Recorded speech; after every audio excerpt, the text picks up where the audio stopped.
यार कितने पैसे वाला लड़का है ये। सोने की चेन, आईफोन, मुझे तो लगता है ज्यादा ही बड़े घर का है ये। अगर मैं इसको लूट लूं तो मेरे सारे सपने पूरे हो जाएंगे, लेकिन मैं करूं क्या? हाँ, ये आइडिया बढ़िया है। ठीक है। देखना भैया, ये एड्रेस कहाँ पड़ेगा? ये नहीं पता मैडम, मुझे सॉरी। नहीं पता? मैडम क्या हुआ? तबीयत तो ठीक है तुम्हारी? पीछे हट। तेरी हिम्मत कैसे हुई मेरा हाथ पकड़ने की? अकेले देख के मुझे छेड़ने की कोशिश कर रहा है। ओ मैडम, फालतू चिल्लाने की जरूरत नहीं है, और ये अपनी आवाज है ना, थोड़ी नीचे करके बात करो। क्यों ना चिल्लाऊं मैं? तू मुझे छेड़ रहा है और मैं यहाँ शांत खड़ी रहूं? अरे क्यों झूठ बोल रही हो? कब छेड़ दिया तुम्हें? तुम बेहोश हो रही थी, मैं तो तुम्हें संभाल रहा था। अच्छा, संभाल रहा था? ये कोट पैंट पहन के ना मेरे सामने होशियार मत बन। तेरे जैसे रईसों को ना ऐसे लाइन में खड़ा कर देती हूँ मैं।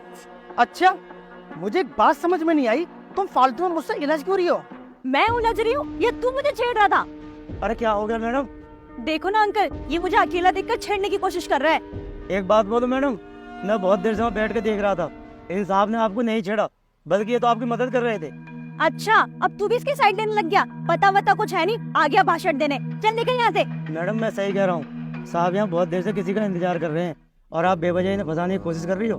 ओ बुड्ढे, अगर कुछ बोल नहीं रही हूँ तो सर पे ही चढ़े जा रहा है। एक काम कर, तू भी तैयार हो जा जेल जाने के लिए, फिर दोनों बैठ के आपस में रिश्तेदारी निभाते रहना। जेल? लेकिन मैडम मेरी क्या गलती है? गलती? रुक अभी। रुको मैडम, पुलिस को क्यों बुला रही हो जब हमने कोई गलती नहीं करी तो? तू तो चुप ही रह, तू ना बहुत बड़ी गलती करी है, और साथ में इस बुड्ढे ने भी, जो बीच में बोल पड़ा। वैसे मैडम, मैंने तुम जैसी लड़की नहीं देखी आज तक जो बेवजह फंसाने की कोशिश कर रही है। अब तुम ये बताओ, तुम चाहती क्या हो? मैं तो सुन, अगर तुम दोनों पुलिस से बचना चाहते हो तो ये चेन, आईफोन और तेरे जेब में जितना भी पैसा है वो सारा निकाल के दे। और बुड्ढे तू 20,000 रूपए दे दे। क्या? 20,000 रुपए? अच्छा, अब समझ आया कि तुम लुटेरी हो जो आते जाते लोगों से पैसे ऐंठती हो, है ना? हाँ, समझ गया ना तू कि मैं कौन हूँ? अब चुपचाप से सब कुछ निकाल के दे दे। मैं और पैसे? भूल जाओ मैडम, आज तक किसी की हिम्मत नहीं हुई जो मुझसे पैसे ऐंठ सके, फिर तुम क्या चीज हो? अच्छा, इतना बड़ा चैलेंज? तू क्या, तेरा बाप भी निकाल के देगा पैसे। रुक, अभी पुलिस को फोन करती हूँ। रुको मैडम रुको, प्लीज पुलिस को फोन मत करो, मैं एक बार साहब से बात करता हूँ। साहब आपसे 5 मिनट बात करनी है। हाँ बोलो, क्या बात करनी है? साहब मैं गरीब आदमी मोची का काम करता हूँ और ये बेवजह पुलिस को बुला लेगी, मेरी तो ज़िंदगी बर्बाद हो जाएगी। साहब मेरे पास लड़के के एडमिशन के लिए 10,000 रुपये हैं, वो मैं दे देता हूँ, बाकी का आप कर दो प्लीज़ साहब। अंकल जी, आप घबरा क्यों रहे हो? जब हमने कोई गलत काम किया ही नहीं है तो फिर डरने की क्या बात है? आप टेंशन बिल्कुल भी मत लो, मैं आपके साथ हूँ। नहीं साहब, मुझे पुलिस से बहुत डर लगता है, और लड़की का मामला तो ऐसा जमानत भी नहीं होगी, मेरे छोटे छोटे बच्चे मैं कहाँ जाऊँगा? प्लीज़ साहब ले दे का मामला ये ख़त्म करवा देना प्लीज़ साहब, प्लीज़। अंकल जी, आप बेवजह परेशान हो रहे हो। सच्चाई की हमेशा जीत होती है, अगर हम गलत नहीं है तो हमसे कोई कुछ नहीं कर सकता। और बात रही पैसे की, इन मैडम को एक पैसा नहीं मिलेगा, चाहे ये पुलिस बुला ले चाहे कोई भी। अच्छा, तू तो बड़ा ढीठ है, जब पैसे ही निकालने को राजी नहीं है। खुद तो फंसेगा ही फंसेगा, साथ में इस बुड्ढे को भी लेके फंसेगा। कोई बात नहीं, मत दे पैसे, मैं अभी पुलिस को बुला लेती हूँ, तेरी सारी एकड़ी बाहर आ जाएगी। Hello police. देखा साहब, बुला लिया ना इसने पुलिस को, अब तो पक्का गया। अब क्या होगा साहब, मेरे परिवार का, मेरे छोटे छोटे बच्चे हैं। अंकल आप डरो मत, कोई बात नहीं, आ जाने दो पुलिस को, जो होगा देखा जाएगा। हाँ जी मैडम, आपने फोन किया था मुझे? हाँ सर, मैंने ही आपको बुलाया था। मैं इस आदमी से एड्रेस पूछ रही थी, इसने मेरा हाथ पकड़ लिया और ये अंकल भी इसके साथ मिले हुए हैं। अच्छा, हाँ भाई, तुझे शर्म नहीं है थोड़ी सी भी, जो सरेआम छेड़छाड़ कर रहा है? तुझे पता नहीं है यहाँ पर कितने सख्त कानून है, 2 मिनट में तेरी पैंट गीली हो जाएगी।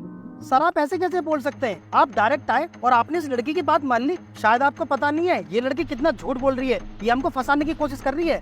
ये क्या बोल रहे हो तुम? पुलिस को देखकर बचने की कोशिश कर रहे हो? सर एक बात बताओ, अगर मैं गलत होती तो मैं आपको फोन करती? कोई भी ऐसी लड़की होगी जो अपने आप को बदनाम करेगी? हाँ मैडम, मैं समझता हूँ ये दोनों झूठ बोल रहे हैं, आप टेंशन मत लो, मैं भी इन दोनों को अंदर करता हूँ। चलो भाई चलो, दोनों थाने चलो।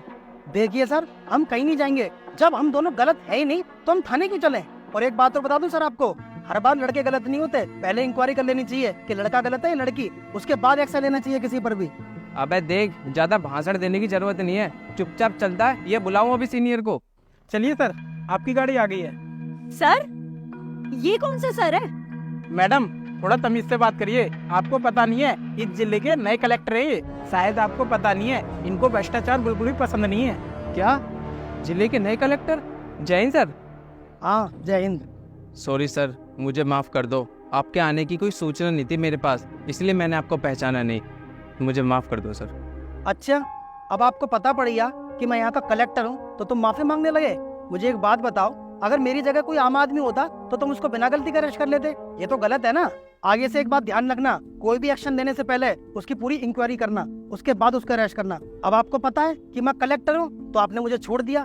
अगर कोई गरीब आदमी होता तो तुम तो उसको जेल में डालकर उसकी जिंदगी बर्बाद कर देते। सर ऐसी बात नहीं है सर। क्या नहीं है? आपने आते ही मैडम की बात सुनी, हमारी सुनी तुमने? मुझे माफ़ कर दो। और मैडम तुम, अब बताओ तुम्हें क्या चाहिए? सोने की चैन दूं या फोन निकाल के दूं? बताओ क्या चाहिए तुम्हें? सॉरी सर, मुझे माफ कर दो।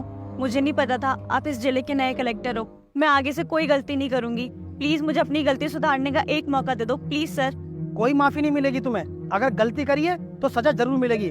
कांस्टेबल, लेके चलो उन मैडम को थाने, और खातिरदारी ऐसी करना कि जिंदगी में किसी के संग लूटपाट करने के लायक न रहे। चलो। ठीक है सर, चलो मैडम थाने। अंकल जी, कभी आगे डरना मत, हमेशा हिम्मत से काम लेना, ठीक है? ठीक है साहब।